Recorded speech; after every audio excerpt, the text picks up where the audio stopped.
آج کل خواتین کا ایک فتنہ مارچ کے حوالے سے، ایک بڑا بےہودہ جملہ ان کی زبانوں پر، ہمارے جسم ہماری مرضی، بڑا خطرناک یہ جملہ ہے۔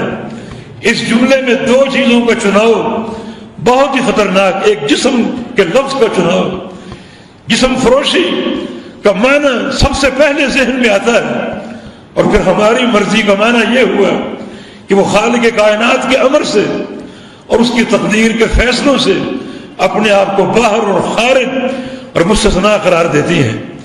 بڑی ایک گھٹیا سوچ ہے اور بڑی تباہ کن سوچ ہے۔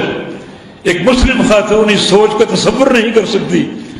یہ بھی ایک فتنہ ہے، اور یہ خواتین کن کی اعلی کار بنی ہوئی ہیں اور کس بنا پر کہاں سے فنڈ حاصل کر کے اس قسم کے فتنے کھڑے کرتی ہیں اور پھر مارچ کا اہتمام کرتی ہیں۔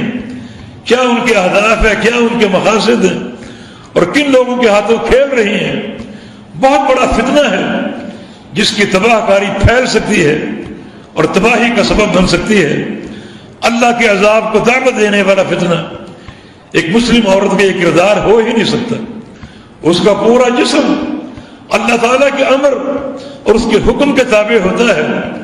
اس قسم کا فحش جملہ وہ اختیار کر ہی نہیں سکتی، اور پھر اپنی مرضی کا دعویٰ کر ہی نہیں سکتی۔ مرضی تو الہ العالمین کی ہے اور فیصلہ تو رب العالمین کا ہے، امر تو خالق کائنات کا ہے، اور تقدیر کے فیصلے ہو چکے ہیں۔ یہ کون خواتین ہیں جو اپنی مرضی اور مطلق العنانی کی بات کرتی ہیں؟ جسم کی نمائش کرنا تنگ لباس پہن کر، جسم کی نمائش کرنا باریک کپڑے پہن کر، یقیناً ایک شریعت سے بغاوت کے مترادف ہے۔ جو بھی خاتون اس طرح گھر سے نکلتی ہے تو اس کے کچھ معنی واضح ہوتے ہیں۔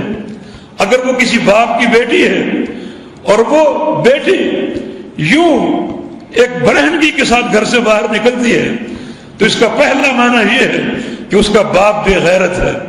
اور اگر وہ کسی شوہر کی بیوی ہے اور یوں وہ برہنگی کے ساتھ باہر نکلتی ہے تو اس کا پہلا معنی یہی ہے کہ اس کا شوہر دیوس ہے۔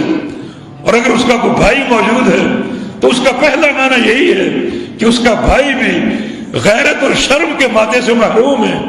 اس کی ماں اگر زندہ ہے تو اس کی پہلی تفسیر یہی ہے کہ اس کی ماں بھی ایسی ہی ہے اور اس نے اپنی اولاد کی صحیح تربیت نہ کی۔